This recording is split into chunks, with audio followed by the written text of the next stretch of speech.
I'm Victoria Chen, and at 62 years old, I thought I'd mastered the art of reading people.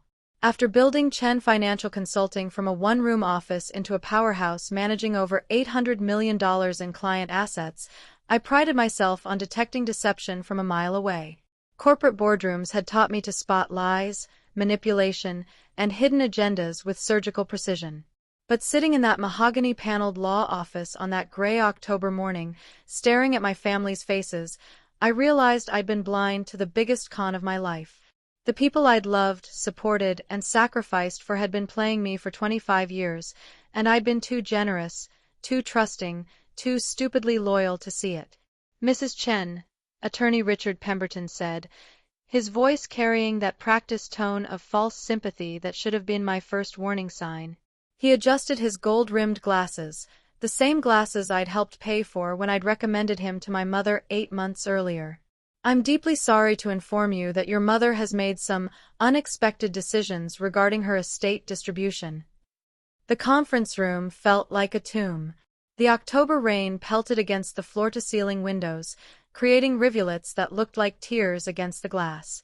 My two brothers, David and Michael, sat across from me with their wives, Linda and Janet respectively. Their body language screamed barely contained excitement. My own children, Sarah and James, occupied chairs at the far end of the table, avoiding eye contact like guilty teenagers caught shoplifting. Only my 12-year-old grandson Tommy seemed genuinely uncomfortable. He fidgeted in his chair next to his father James, his young face scrunched up in confusion as he watched the adults around him. That kid had always been perceptive, too perceptive for his own good sometimes.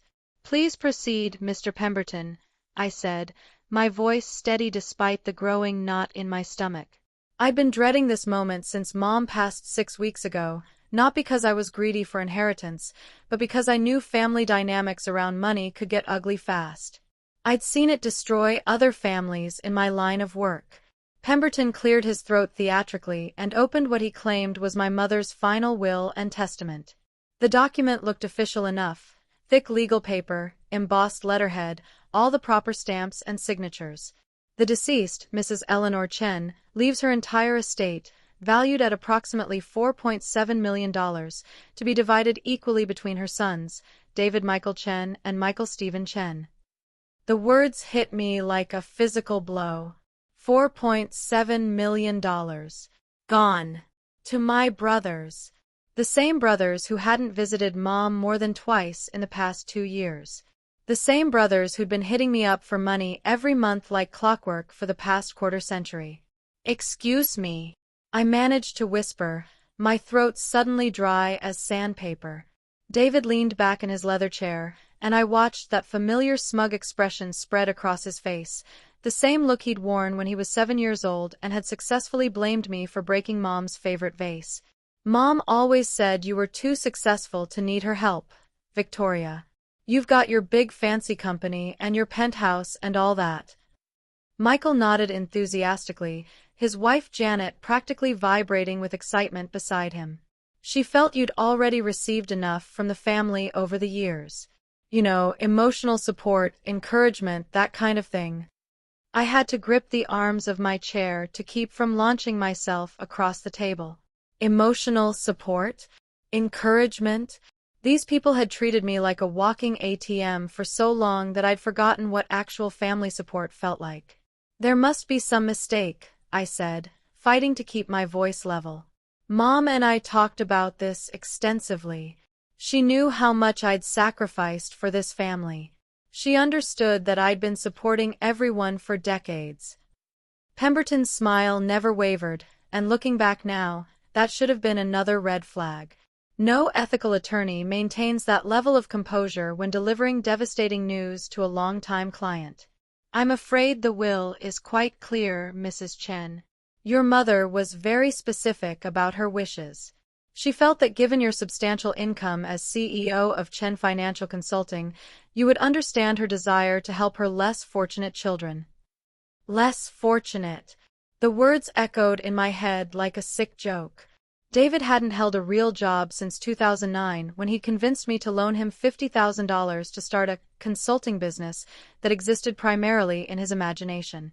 For 14 years, I'd been sending him monthly checks for $3,000 to cover his mortgage, car payment, and basic living expenses. Michael's story was even worse. He'd blown through 3 different business ventures that I'd personally funded, a restaurant that lasted 8 months, a real estate investment scheme that folded after 2 years, and most recently, a tech startup that burned through $600,000 of my dollars before producing nothing but a barely functional app that nobody downloaded. Victoria, you have to understand Mom's perspective, Sarah finally spoke up, her voice carrying that condescending tone she developed since marrying a hedge fund manager who made a tenth of what I did but somehow considered himself superior. Grandma wanted to take care of the family members who actually needed help. That's when 12-year-old Tommy did something that would change the entire trajectory of my life. While the adults continued their Oscar-worthy performance of grief and false concern, he quietly reached under the conference table. His small hand pressed something into mine, a folded piece of paper that felt like it was burning against my palm. I palmed it carefully, my years of corporate poker faces serving me well. Under the table, I unfolded Tommy's note and read his childish scrawl. Grandma hid something in red envelope behind family photo in lawyer's office. She told me before she died. Said if something seemed wrong at the will reading, I should tell Great Aunt Victoria. She said you're the only one who would know what to do. My heart started pounding so hard I was sure everyone could hear it, but I kept my expression neutral. I looked at Tommy, who gave me the slightest nod toward the wall behind Pemberton's desk. There, among his various law degrees, state bar certifications, and professional awards, hung a large framed family photo from last Christmas, the last time we'd all been together before Mom's health started declining rapidly. The photo showed all of us gathered around Mom's dining room table, forcing smiles for the camera. Mom looked frail even then, her cancer treatment having taken its toll, but she'd insisted on hosting Christmas dinner one last time. I remembered that day clearly because it was when I'd first noticed how differently my family treated me compared to each other. While David and Michael's wives were included in every conversation, asked about their opinions on everything from the weather to politics, I was relegated to kitchen duty and treated like the help. Mr. Pemberton, I said, standing up slowly and smoothing down my Armani blazer, I need a moment to process this information. This is quite a shock, as I'm sure you can understand. Might I have a glass of water? Of course, Mrs. Chen, he replied, his confidence absolute and unshakable. Please, take all the time you need. I know this must be difficult to hear. As he left to get water from the office kitchen, I moved toward the family photo with practiced casualness. My family was too busy whispering among themselves about their windfall to pay attention to my movements. I caught fragments of their hushed conversation. Finally going to renovate the kitchen. That vacation to Europe we've been wanting. Private school for the kids. Maybe get that boat Michael's been talking about. With shaking hands, I lifted the heavy frame slightly and found exactly what Tommy had indicated, a red business envelope taped to the back of the frame with clear packing tape. The envelope had my name written across it in my mother's distinctive handwriting, along with the words, "Emergency only." My hands trembled as I carefully peeled away the tape and opened the envelope. Inside was a handwritten letter in Mom's script, along with what appeared to be a completely different will and several other documents. My dearest Victoria, if you're reading this, then Richard Pemberton has shown you the fake will I was forced to sign 3 weeks ago. I'm writing this in secret, and I pray you never have to read it, but I fear the worst about what's been happening. The real will is in my safety deposit box at First National Bank, box number 847. The key is taped under my jewelry box in the bedroom.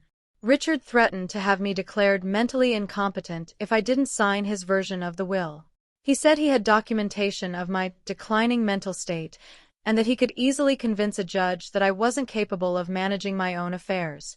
Your brothers came to see me last month with Richard. They told me that you'd been manipulating me financially, using your success to make me feel guilty so I'd leave you everything. They said it wasn't fair that you should inherit anything when you already had so much, and that my death was probably the only way they'd ever see any family money. Victoria, sweetheart, I've watched you sacrifice everything for this family for 25 years. You've never asked me for a single penny, yet you've given millions to support everyone else. You've been the daughter who called every day, who drove me to doctor's appointments, who held my hand during chemotherapy sessions while your brothers were too busy to visit. You deserve everything, and you're getting everything in the real will. The house goes to David and Michael because I know you don't need it, but the money, all $4.2 million, belongs to you. You've earned it through decades of love, sacrifice, and generosity that this family has never appreciated. Trust no one except Tommy. That boy has your integrity and your good heart. He's the only one in this family who sees clearly what the others have become. I'm so sorry I wasn't strong enough to fight them when they threatened me.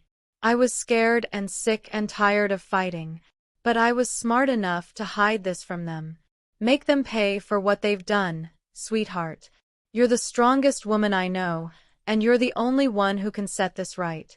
All my love always, Mom. P.S. Check the other documents in this envelope. I recorded some conversations that you might find useful. My vision blurred with tears, but I blinked them back quickly. Along with the letter was a copy of what appeared to be the real will, dated 3 months before the fake one. It left the family home to David and Michael to share, along with $50,000 each for sentimental family keepsakes.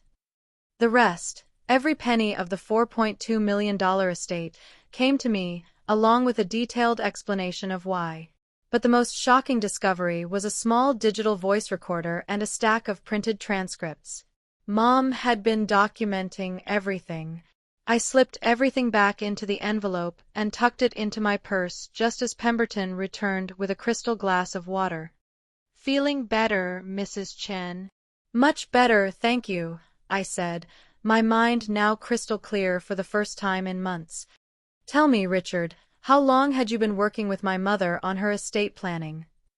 "Oh, we'd been collaborating for several years," he replied smoothly, settling back into his leather chair. Eleanor was very thoughtful about her legacy planning. She wanted to make sure her assets were distributed in a way that would have the most positive impact on her family's future. The lie rolled off his tongue so effortlessly that I almost admired his skill. I'd referred my mother to him only 8 months ago when her previous attorney of 30 years had retired and moved to Florida. Pemberton was supposedly a family law specialist who came highly recommended by one of my corporate clients. "That's interesting," I said, taking a sip of water to buy myself time to think. "What specific concerns did she express about the distribution?" Pemberton launched into what was obviously a rehearsed speech about my mother's supposed worries that my success had made me financially detached from family needs, and her desire to rebalance the family's economic dynamics. Every word was calculated to make me sound like a cold, selfish daughter who cared more about money than family. Meanwhile, my brothers and their wives nodded along like bobbleheads, completely buying into this fiction that painted me as the villain in our family story.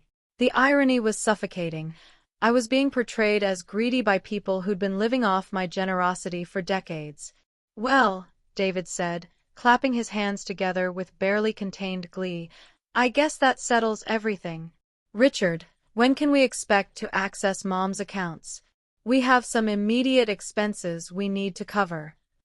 Immediate expenses. Like the boat Michael had been wanting, or the European vacation David's wife had been planning out loud just minutes earlier. "There are some standard probate procedures to follow," Pemberton replied, pulling out a stack of paperwork that was obviously prepared in advance. "But given the straightforward nature of the will and the clear documentation of your mother's wishes, I anticipate you'll have access to the estate funds within 30 to 60 days. As everyone began to file out of the conference room, making excited plans for their newfound wealth, I lingered behind with Tommy. The boy looked genuinely distressed, and I realized he was probably the only person in that room who understood the injustice of what had just happened. "Grandma told me to watch out for you," he whispered as the adults filed out into the hallway. "She said the family treated you like garbage even though you paid for everything. She said they forgot that you're not just successful, you're smart, and when smart people get angry, they get dangerous. Out of the mouths of babes. My own grandson could see what the adults in his family were too selfish and entitled to acknowledge. That evening, I sat in my downtown Chicago penthouse, 30 floors above the city, looking out at the lights of the metropolis I'd helped build through my business success. The irony wasn't lost on me. I was surrounded by luxury that I'd earned through my own intelligence and hard work, yet I felt more alone than I had since my divorce 25 years earlier. I poured myself a glass of Macallan 25, a bottle that cost more than most people made in a month, and thought about the journey that had brought me to this moment. I'd built Chen Financial Consulting from nothing, starting with a $10,000 loan and a shared office space in a rundown building on the South Side. 27 years later, my firm managed portfolios for some of the wealthiest families in Chicago, employed 47 people, and had been featured on the cover of Forbes magazine twice. Yet to my family, I was just the woman who paid their bills and solved their problems. The woman who could be counted on to write a check for any crisis, any dream, any whim they couldn't afford themselves. I remembered with painful clarity the exact moment this pattern had started. I was 37 years old, newly divorced from a husband who'd resented my ambition, working 18-hour days to establish my company's reputation in a male-dominated industry.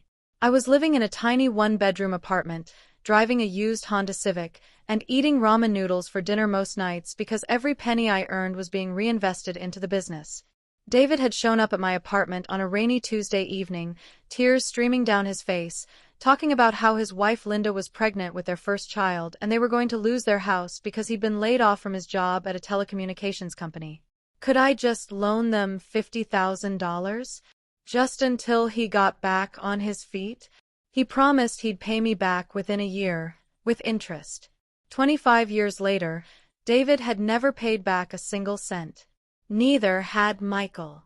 Neither had my own children, who'd grown up watching their uncles treat their mother like a walking bank account and learning that this was normal family behavior. But tomorrow, everything was going to change. Tomorrow, I was going to stop being Victoria the enabler and start being Victoria the CEO, the woman who'd never lost a corporate battle and wasn't about to start now. I spent that night going through my financial records, 25 years of bank statements, canceled checks, wire transfers, and loan agreements. By dawn, I had a complete picture of exactly how much I'd spent on this family, and the numbers were staggering. David alone had received $893,000 over the years, not including the interest I'd never charged him, which would have added another $200,000 to his debt. Michael's total was even higher at $1.2 million, not counting the money I'd lost when his businesses failed. The private school tuition for all the family children, including my own, had cost me $340,000. Medical expenses when various family members had health crises and no insurance, $89,000. Car purchases, repairs, insurance payments when people couldn't afford their own, $43,892. Emergency home repairs, legal fees for Michael's first business bankruptcy, credit card debt bailouts, vacation loans that were never repaid. The list went on for 12 pages. Every dollar was documented, every payment traced, every emergency cataloged with obsessive detail. The grand total was staggering: $2,347,892.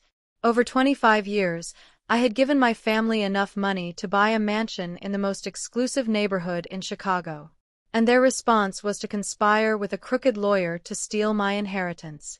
I arrived at First National Bank when it opened at 9 a.m. sharp. The safety deposit box contained exactly what Mom had promised: the real will, dated 3 months before the fake one, along with a folder full of documents that made my blood boil and my legal instincts kick into overdrive. The real will was generous but fair. David and Michael each received the family home to share, a 3-bedroom house in Lincoln Park worth about $400,000, along with $50,000 each for family keepsakes and sentimental items. Mom had also left specific items to various grandchildren, including her engagement ring to Sarah and her father's watch to James. But the bulk of the estate, $4.2 million in cash, investments, and other assets, came to me, along with a letter that brought tears to my eyes. To my daughter Victoria, who has been my greatest joy and my proudest achievement. You have spent your life giving to others, often at great personal cost. You have been generous when others were selfish, loyal when others were faithless, and loving when others were calculating. You deserve to be taken care of for once in your life. Use this money to travel, to rest, to spoil yourself the way you've spoiled everyone else for decades. You've earned it 1,000 times over. But the most damning evidence was in the rest of the folder. Mom had been more tech-savvy than any of us realized, using a voice recording app on her smartphone to document conversations that would serve as evidence of the conspiracy against me. The first recording was devastating enough. It was David's voice, clear as day, talking to Michael in Mom's living room while she pretended to nap in her chair. Victoria thinks she's so smart with her fancy business and her magazine covers, David was saying. But she's been stupid enough to support all of us for 20 years without ever demanding anything back. Once Mom's gone, that gravy train needs to end. She needs to learn her place in this family. Michael's response was even worse. Pemberton says if we can prove she's been manipulating Mom for money, we can contest any will that favors her.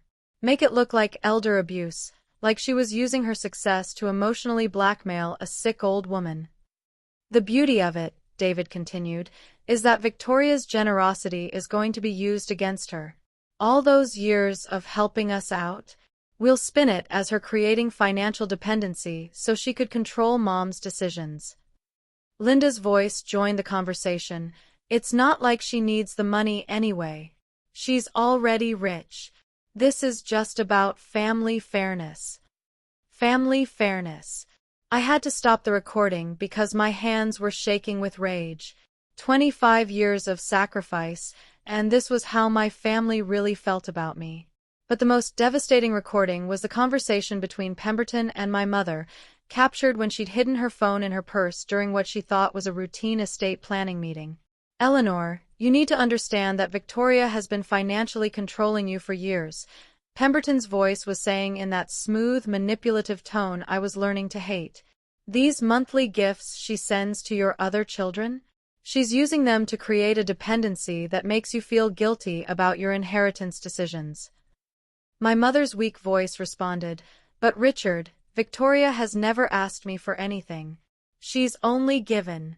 Every crisis, every emergency, she's always been there with her checkbook and her time. She calls me every day, drives me to my doctor appointments, sits with me during chemotherapy. David and Michael visit maybe twice a year. That's exactly how financial predators work, Eleanor, Pemberton interrupted smoothly. They create a pattern of excessive generosity that looks loving on the surface but is actually designed to ensure loyalty and inheritance advantages. Your other children can't compete with Victoria's wealth, so they can't demonstrate their love in the same expensive ways. I could hear Mom crying softly on the recording. I don't understand. Are you saying Victoria doesn't really love me? I'm saying that Victoria's love comes with strings attached. Financial strings. And the only way to protect your other children, the ones who don't have her advantages, is to level the playing field through your will. The manipulation was so skillful, so systematic, that I almost had to admire Pemberton's technique. He was painting my genuine love and support as a calculated scheme to secure my inheritance. But the final recording was the most damning. It was the conversation where Pemberton had threatened my mother into signing the fake will. Eleanor, I need you to understand the seriousness of your situation, Pemberton was saying. Your children David and Michael have come to me with concerns about your mental competency.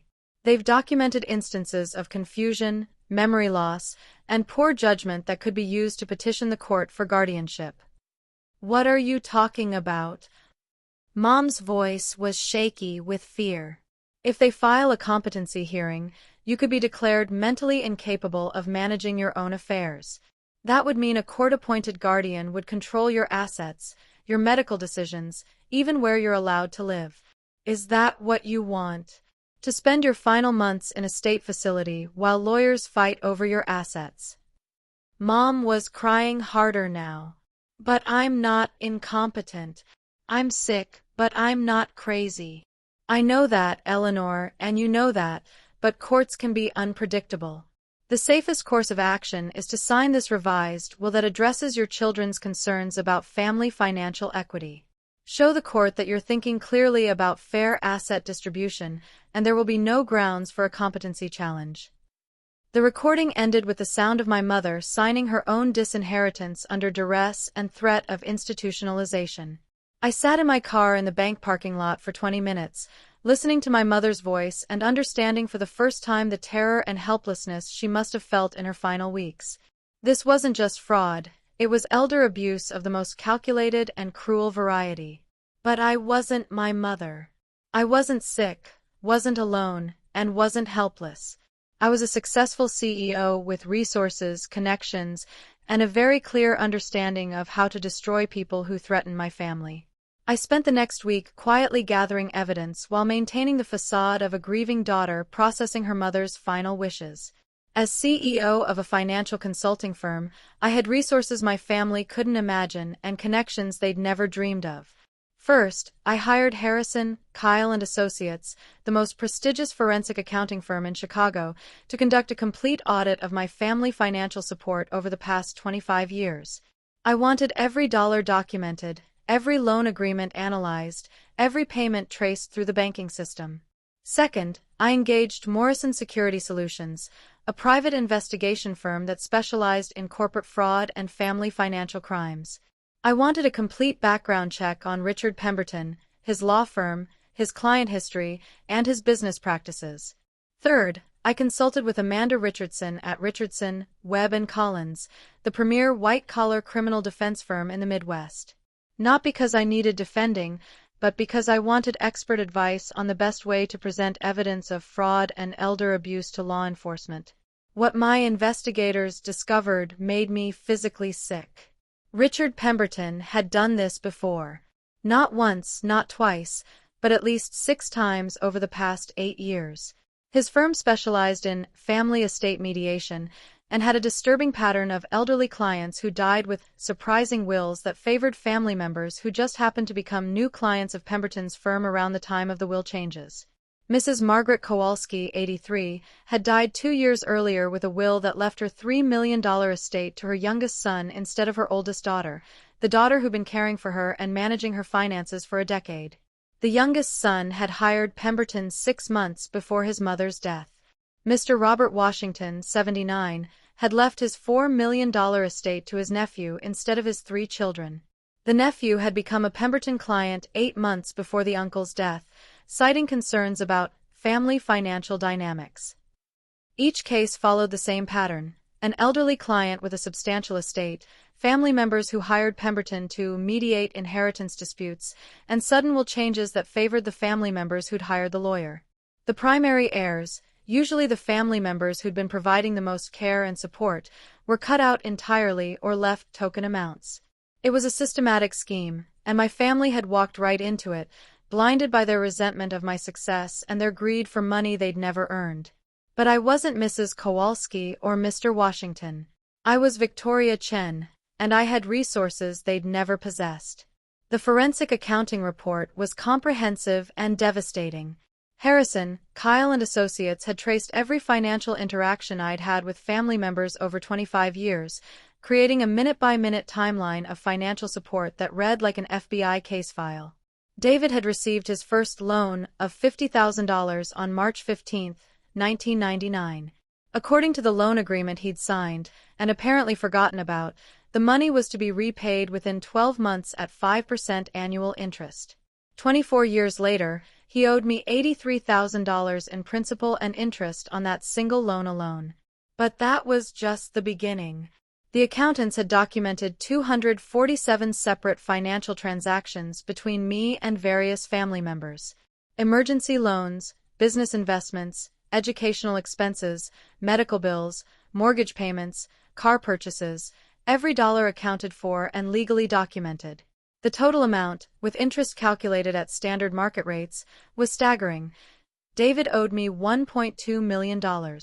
Michael's debt was even higher at $1.8 million. Even my own children owed substantial amounts for education and living expenses I'd covered over the years. More importantly, every single transaction had been documented as a loan with standard repayment terms and interest rates. I just never enforced the terms because I'd trusted my family to do the right thing when they were able. That trust was about to expire. I also learned something else that would prove crucial to my plans. Pemberton's law firm was in serious financial trouble. They'd made some catastrophically bad investments in commercial real estate right before the 2020 market crash and were leveraged far beyond their means. Worse for Pemberton, his partnership agreement contained a detailed morality clause. Any partner convicted of professional misconduct or criminal fraud would immediately forfeit their partnership stake and face personal liability for firm debts. Most interestingly, the building that housed Pemberton's law firm was owned by Meridian Commercial Properties, a real estate investment fund. A fund that my company had a significant controlling interest in through our commercial real estate investment portfolio. Richard Pemberton's landlord was, indirectly, me. Armed with this information, I began making phone calls that would change my family's life forever. Hello, this is Victoria Chen calling for District Attorney Sarah Morrison. I have information about systematic elder abuse and will fraud that I believe your office would find very interesting. Good afternoon, this is Victoria Chen from Chen Financial Consulting. I need to speak with someone in the State Bar Association Ethics Committee about filing a formal complaint against a practicing attorney for professional misconduct and client fraud. Hi, this is Victoria Chen calling for the FBI Financial Crimes Unit. I have documentation of a multi-year fraud scheme targeting elderly clients that appears to cross state lines and may involve mail and wire fraud. Each conversation was carefully planned, professionally executed, and thoroughly documented. I wasn't just reporting crimes, I was building an airtight case that would destroy Richard Pemberton's career and send him to federal prison for a very long time. But I still wasn't finished with my family. 3 weeks after the fake will reading, I had Tommy call his father James with an invitation. Great-Aunt Victoria wanted to host a family dinner at the Palmer House Hotel to celebrate Grandma's life and discuss the family's future together. She was feeling emotional about the will and wanted to make sure everyone understood there were no hard feelings about Mom's final decisions. They accepted immediately, probably expecting another expensive meal where they could gloat about their inheritance while I picked up the tab like the reliable family ATM they'd always known. I reserved the private Millennium Room at the Palmer House, an elegant space with floor-to-ceiling windows overlooking the Chicago River. I arranged for a premium dinner service, an open bar, and all the amenities my family had come to expect when I was footing the bill. I also arranged for a multimedia presentation setup, complete with a large screen, professional sound system, and wireless microphone. When the hotel events coordinator asked what type of presentation I'd be giving, I told her it was a family tribute to my recently deceased mother. That wasn't technically a lie. By the time my family arrived at 7 p.m. sharp, I was ready for the most important presentation of my career. They filed into the private dining room chatting happily among themselves, already making plans for their inheritance money. "This is so nice, Victoria," Linda gushed as she took in the elegant table setting and panoramic city views. "It's good to see you're handling Mom's will maturely. I know it must have been disappointing, but family is about more than money, right?" "Absolutely," I replied, gesturing for everyone to take their seats. "Family is about loyalty, respect, and taking care of each other. That's exactly what I wanted to talk about tonight." As they settled into their chairs, sampling the premium wine I'd ordered and admiring the presentation setup, I could see the curiosity in their faces. They probably expected a slideshow of family photos or a sentimental tribute to Mom's memory. They were about to get something very different. "Before we begin dinner," I said, picking up the wireless microphone, "I have a few things I'd like to share with everyone. Some information that's come to light since Mom's will reading." I clicked to the first slide of my presentation. The title read, "The True Cost of Family, a 25-year financial analysis by Harrison, Kyle and Associates." The room went completely silent. Even the ambient noise from the hotel seemed to disappear as my family stared at the screen. Over the past 25 years, I began in the same professional tone I used for corporate presentations. I have provided financial support to this family totaling $2,347,892. David's wine glass stopped halfway to his mouth. Michael turned pale. Their wives looked like they'd been slapped. This figure includes mortgage assistance, business investments, educational expenses, medical bills, emergency loans, and general living support. All transactions have been documented with bank records, canceled checks, and signed loan agreements. I clicked to the next slide, showing a detailed year-by-year breakdown that looked like something from a Fortune 500 annual report. David, you personally received $893,000 from me over the years. With standard market interest rates applied to the loan terms you signed, your current debt to me is $1.2 million. Linda dropped her fork. David told me that money came from his consulting work, she whispered, her voice barely audible. What consulting work would that be? I asked mildly. David hasn't held steady employment since 2009. I clicked to the next slide.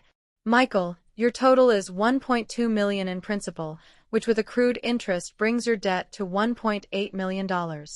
This includes funding for 3 separate business ventures, none of which ever generated enough revenue to repay the initial investments. Janet was staring at her husband with an expression of dawning horror.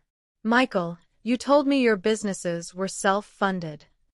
Sarah and James, I continued, your children's private school expenses alone totaled $340,000. Add in the graduate school loans I covered, the down payment assistance for your house, and various emergency loans, and your family debt is approximately $450,000. The silence in the room was deafening. You could have heard a pin drop on the carpet. I clicked to the next slide, Professional Achievements and Recognition. The screen filled with magazine covers, business awards, board appointments, and the growth trajectory of my company. Forbes covers, Fortune feature articles, Chicago Business Journal CEO of the Year awards, Northwestern University Alumni Achievement Recognition, a quarter-century of professional success documented in vivid detail. While building Chen Financial Consulting into one of Chicago's premier investment firms, I continued, managing over $800 million in client assets and employing 47 people, I was simultaneously supporting all of you. Not out of obligation, but out of love. Michael finally found his voice. Victoria, what's your point here? We know you've been successful. My point, Michael, is that for 25 years, I have been treated as this family's personal ATM while simultaneously being disrespected, dismissed, and apparently deeply resented for my success. I clicked to the next slide, Recent Discoveries. 4 days ago, I discovered the truth about Mom's will and the conspiracy to defraud me of my inheritance. I played the first recording, David and Michael's conversation about ending the gravy train and teaching me my place. Their voices filled the elegant dining room, every word of their contempt and resentment crystal clear through the premium sound system. The color drained from both of their faces as they heard their own voices planning my financial downfall. Linda and Janet stared at their husbands with expressions of shock and disgust. There's more, I said calmly, clicking to the next slide. I played the recording of Sarah talking about how I needed to be humbled and how my success made me selfish. My own daughter's voice, dripping with resentment toward the mother who'd paid for her entire education and helped fund her lifestyle. James looked like he wanted to crawl under the table. Sarah, you never told me you felt that way about your mother, he whispered, his voice filled with shame. But the most damning evidence, I continued, concerns the systematic elder abuse perpetrated against our dying mother. I played the recording of Richard Pemberton threatening Mom with institutionalization, coercing her into signing a fraudulent will. My mother's terrified voice filled the room, her fear and helplessness evident in every word. Richard Pemberton, I said, letting each word hang in the air, the attorney you all trusted to handle Mom's estate, is a criminal.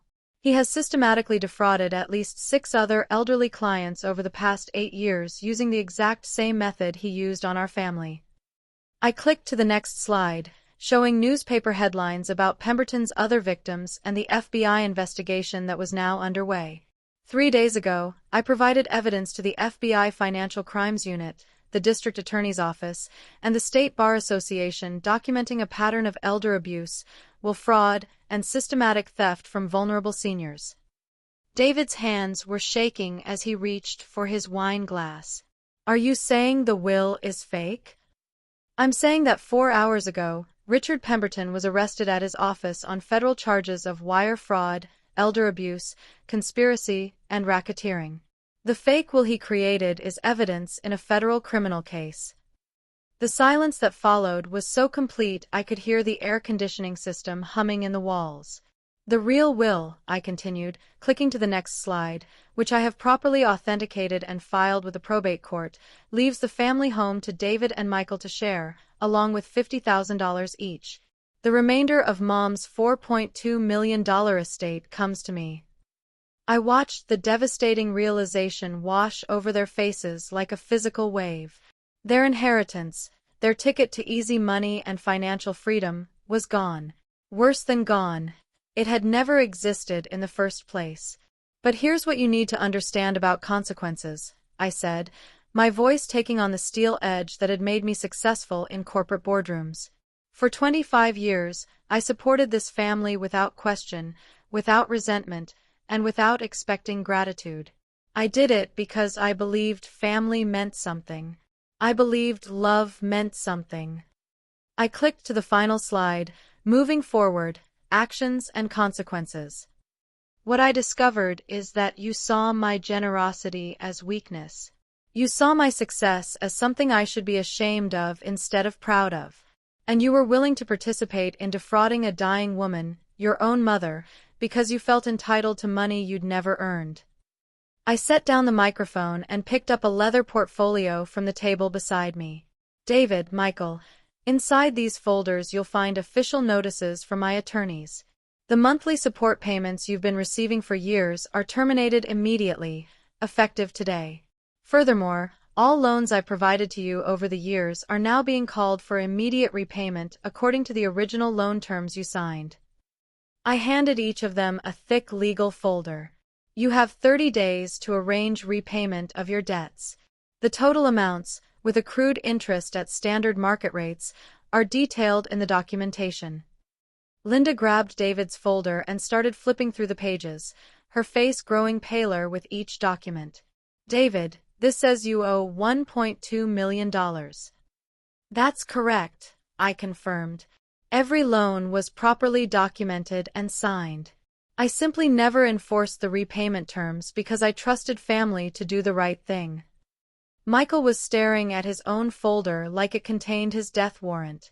Victoria, we don't have this kind of money. You know we don't have this kind of money. Then you'll need to figure out how to get it, I replied matter-of-factly. Sell assets, liquidate investments, get jobs, whatever it takes. The same way any borrower would handle legitimate debt obligations. I turned to Sarah and James. Your folder contains similar documentation. While your debt is smaller, only $450,000, the repayment terms are identical. Sarah finally found her voice, though it came out as barely a whisper. Mom, you can't be serious. We're family. No, Sarah, we're not family. Family members don't conspire to steal each other's inheritances. Family members don't mock each other's success behind their backs. Family members don't participate in elder abuse schemes against their own dying relatives. I picked up my purse and moved toward the door. The woman who wrote checks for everyone's problems, who bailed everyone out of every crisis, who put everyone else's needs before her own, she's gone. You killed her when you chose greed over loyalty. I paused at the door and looked back at the stunned faces around the table. Tommy, sweetie, come with me. There's something your great-grandmother left specifically for you. As I walked out of that dining room, I could hear the chaos erupting behind me. Voices raised in panic, accusations flying back and forth, The sound of people finally understanding that their comfortable lives built on my generosity were about to collapse completely. Tommy followed me out into the hotel corridor, his young face serious beyond his years. Great Aunt Victoria, are they really going to have to pay back all that money? They signed legal loan agreements, Tommy. In the business world, agreements have consequences. Good, he said with surprising firmness. Grandma told me what they were planning. She said they'd been calling you names and saying mean things about you for years. She was really angry about it, but she was too sick to fight them. We rode the elevator down to the lobby in comfortable silence. When we reached my car, I handed Tommy an envelope that my mother had specifically included in the red envelope discovery. Your great-grandmother wanted you to have this, I said. It's a college fund she set up for you because you were the only one in the family who showed integrity when it mattered. Tommy opened the envelope and found documentation for a trust fund worth $200,000, earmarked specifically for his education. The accompanying letter from his great-grandmother praised his honesty, his kindness, and his courage in helping me discover the truth. She also wanted you to know, I continued, that you're welcome to stay in touch with me regardless of what happens with the rest of the family. Good people shouldn't be punished for other people's bad choices. 6 days later, Richard Pemberton was perp-walked out of his law office in handcuffs while news cameras rolled. The local media coverage was extensive, especially when the full scope of his fraud scheme became public.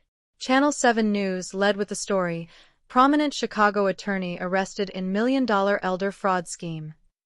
The news report detailed how Pemberton had systematically targeted elderly clients with substantial estates, manipulating family dynamics to create fraudulent wills that benefited family members who had hired him. The FBI estimated that over $12 million had been stolen from vulnerable seniors over an 8-year period. My family's case was mentioned specifically as the investigation that had exposed the entire scheme. The reporter noted that an unnamed CEO of a Chicago financial consulting firm had provided crucial evidence that led to federal charges against Pemberton and his associates. 2 weeks later, David and Michael received additional letters from my attorneys. The monthly support payments they'd been receiving, $3,000 each, were officially terminated. More significantly, the emergency loans they'd received over the years were being called in with full legal enforcement. The forensic accounting had revealed something I'd forgotten. Every single loan agreement contains standard default provisions. If a borrower failed to make scheduled payments, the entire balance became due immediately, with additional penalties and fees. David and Michael had never made a single payment on any loan they'd received from me.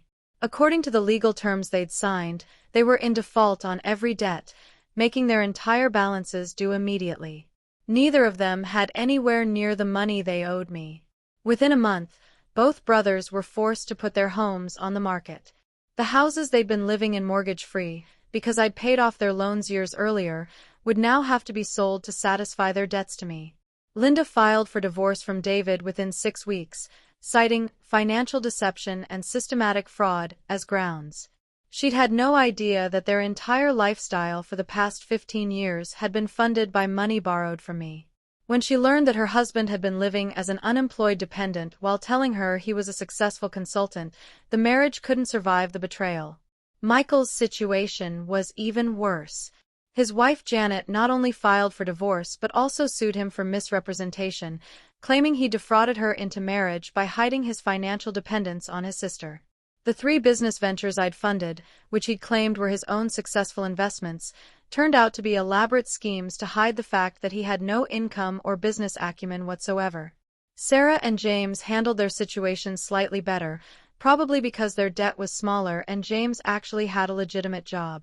But they were forced to remortgage their house, liquidate their retirement savings, and take out additional loans to repay what they owed me.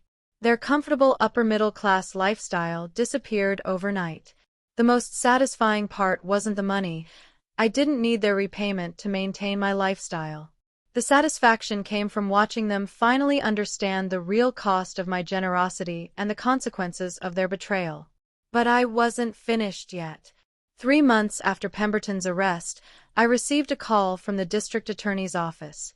They wanted me to testify at his trial, which was scheduled to begin in federal court within 6 months. The prosecutor, Assistant DA Jennifer Walsh, explained that my case was the most thoroughly documented example of Pemberton's fraud scheme.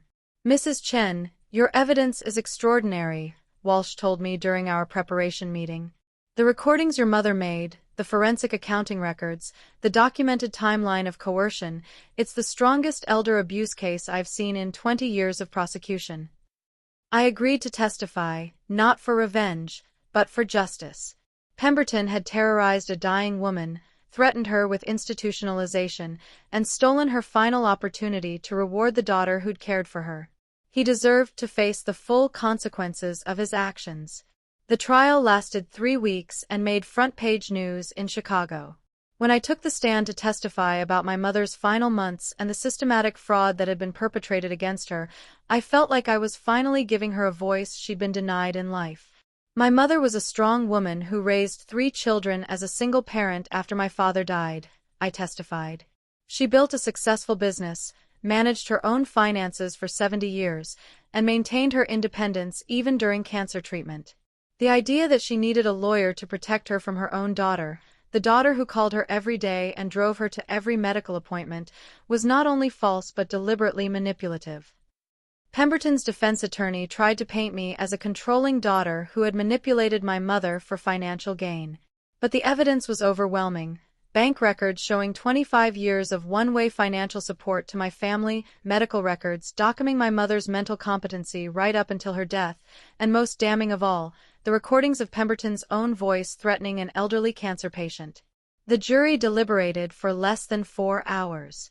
Guilty on all counts: elder abuse, wire fraud, conspiracy, and racketeering. Pemberton was sentenced to 18 years in federal prison and ordered to pay full restitution to all his victims. His law firm dissolved within a month of his conviction. The building they'd been leasing, which my company had a controlling interest in, was converted into luxury condominiums. Pemberton's former partners lost everything and faced their own disciplinary proceedings with the state bar. Justice was served, but my family was still dealing with the financial consequences of their choices. David, now divorced and living in a studio apartment, took a job at a big-box retail store for $15 an hour. At 58 years old, he was learning what it meant to work for a living for the first time in over a decade. His house had sold for enough to pay down most of his debt to me, but he still owed approximately $200,000. Michael's situation was even more dire. After his divorce, business failures, and the revelation that he had no assets of his own, he'd been forced to declare bankruptcy. But student loans and family debts aren't dischargeable in bankruptcy, so he still owed me the full amount. He'd taken a job driving for a rideshare company and was living in a 1-bedroom apartment in a neighborhood he'd once looked down on. Sarah and James had managed to avoid bankruptcy, but their lifestyle had changed dramatically. No more private schools for their children, no more luxury vacations, no more expensive restaurants and country club memberships. James was working overtime to pay off their debt to me, and Sarah had taken a part-time job for the first time since college. The only family member I maintained any relationship with was Tommy, who visited me every few weeks. At 13, he was increasingly uncomfortable with his family's resentment toward me, especially as he understood more about what had really happened. "Dad keeps saying you're being unfair," Tommy told me during one visit. "He says families should forgive each other and that holding grudges is wrong." "What do you think, Tommy?" I asked. "I think that if someone steals from you and lies to you and says mean things about you, they're not really family anymore. I think real family would have been proud of you instead of jealous." The wisdom of a 13-year-old continued to astound me. 2 years after Pemberton's conviction, I made a decision that surprised everyone, including myself. I established the Eleanor Chen Foundation for Elder Protection, endowing it with $2 million of my inheritance to help other families avoid the kind of fraud my mother had suffered. The foundation provided legal services for elderly adults facing pressure to change their wills, funded investigations into suspected elder abuse, and offered educational programs about protecting seniors from financial manipulation. It was named after my mother, but it was dedicated to making sure no other family would go through what we'd experienced. At the Foundation's inaugural dinner, I was asked to speak about my mother's legacy and the importance of protecting vulnerable seniors. Standing at the podium in the ballroom of the Four Seasons Hotel, looking out at an audience of judges, attorneys, social workers, and family advocates, I felt something I hadn't experienced in years: genuine pride in being Eleanor Chen's daughter. My mother taught me that family means protecting each other, not exploiting each other, I said. She taught me that success should be used to lift others up, not to create dependency. And most importantly, she taught me that love is demonstrated through actions, not just words. I paused, thinking about the journey that had brought me to this moment. The Eleanor Chen Foundation exists because my mother was wise enough to document the truth, brave enough to protect her daughter's future, and loving enough to think about other families who might face similar threats. This foundation is her real legacy, not the money she left me, but the values she instilled in me and the justice she helped achieve. After the dinner, Tommy approached me with tears in his eyes. "Grandma would be so proud of you, Aunt Victoria. You turned something awful into something that will help lots of people." He was right. Mom would have been proud. Not of my wealth or my success, but of my decision to use her story to protect other families from the same kind of exploitation and betrayal. 3 years after the will reading that had changed everything, I received an unexpected letter. It was from Linda, David's ex-wife, written from her new address in Milwaukee where she'd moved after their divorce.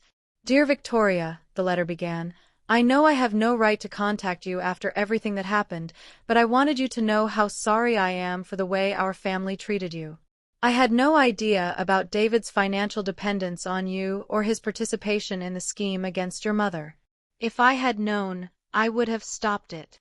She went on to explain that she'd been completely deceived by David, who had maintained an elaborate fiction about his consulting income and business success. She believed they were living off his earnings, not understanding that every aspect of their lifestyle was being subsidized by me. "I also wanted you to know," she continued, "that I've told our children the truth about what their father did and how you actually supported our family for years. They're old enough now to understand, and they deserve to know that their education, their home, their opportunities all came from their aunt's generosity, not their father's non-existent success." The letter was signed simply, "With regret and respect, Linda." I didn't respond to the letter, but I kept it. It was a reminder that not everyone in my extended family had been complicit in the betrayal, and that some people were capable of acknowledging truth even when it was painful. David himself never apologized. Neither did Michael. Neither did Sarah. They seemed to view themselves as victims of my overreaction rather than perpetrators of a fraud scheme. Even after losing their homes, their marriages, and their comfortable lifestyles, they maintained that I was being unfair and vindictive. Their inability to accept responsibility for their actions only confirmed that I'd made the right decision in cutting them out of my life permanently. 5 years after that fateful will reading, I celebrated my 67th birthday in my villa in Tuscany, surrounded by friends from the international business community and colleagues from my foundation work. Tommy, now 18 and in his freshman year at Northwestern University, had flown to Italy to celebrate with me. "You know what I love most about your life now, Aunt Victoria," he said as we sat on the terrace overlooking the vineyards, sharing a bottle of wine that cost more than his father used to make in a month. "What's that, sweetheart? You're finally living for yourself. For 60 years, you lived for everyone else, and they never appreciated it. Now you're traveling, you're helping people who deserve it, you're enjoying your success. You're being selfish in the best possible way." He was right. For the first time in my adult life, my money was being spent on things that brought me joy and made a real difference in the world. I'd bought art that I loved, traveled to places I'd always wanted to see, and supported causes that aligned with my values. More importantly, I'd learned to say no. When charities approached me for donations, I evaluated them carefully instead of writing checks automatically. When business associates asked for favors, I considered whether the requests were reasonable and reciprocal. When new people entered my life, I watched for signs of entitlement or manipulation. I'd become selective about who deserved my time, my energy, and my resources. It was a lesson I should have learned decades earlier, but late is better than never. On my 70th birthday, 3 years later, I received a final surprise that brought the entire saga full circle. Tommy, now 21 and working as a summer intern at my company, handed me a manila envelope with my name written in familiar handwriting. "I found this in Grandma's things when we were cleaning out the storage unit," he explained. It was in a box marked, "For Victoria's 70th birthday." Inside was a letter dated just 2 weeks before Mom's death, along with a photograph I'd never seen before. The photo showed me at age 7, standing next to Mom in our tiny apartment kitchen, both of us covered in flour from an attempt at making birthday cake. We were laughing, completely happy despite having very little money. The letter was Mom's final message to me. "My dearest Victoria, if you're reading this, it means you survived whatever Richard and your brothers tried to do to you, and you've reached the age where you can finally understand what I'm about to tell you. You were always my miracle child. Not because you became successful or wealthy, but because you kept your heart open even when the world tried to close it. You gave and gave and gave, even when people took advantage of your generosity. I know the family treated you badly. I know they resented your success and took your love for granted. I know they saw you as a solution to their problems instead of a person with your own needs and dreams. But I also know that your generosity came from genuine love, not from weakness or a need to be needed. You supported them because you believed families should take care of each other, and that belief made you a better person than any of them ever deserved. I hope that by now you've learned to be as generous with yourself as you've been with others. I hope you've learned that you don't owe anyone your success, your time, or your peace of mind just because you share DNA. Most of all, I hope you've learned that the best family isn't the one you're born into, it's the one you choose. Choose people who celebrate your success instead of resenting it. Choose people who give back instead of just taking. Choose people who love you for who you are, not what you can do for them. You deserve to be loved, respected, and appreciated. You deserve to put yourself first for once in your life.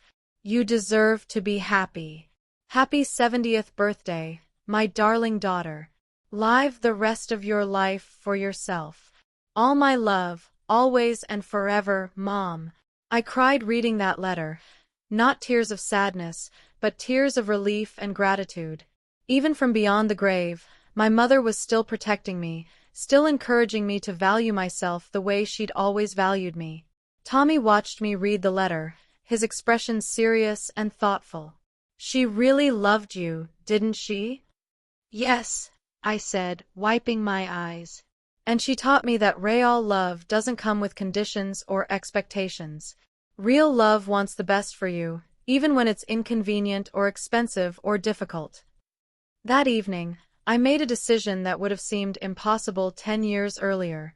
I drafted a new will of my own, leaving the bulk of my estate to the Eleanor Chen Foundation and to Tommy, who had proven himself to be the kind of person my mother would have been proud to call family.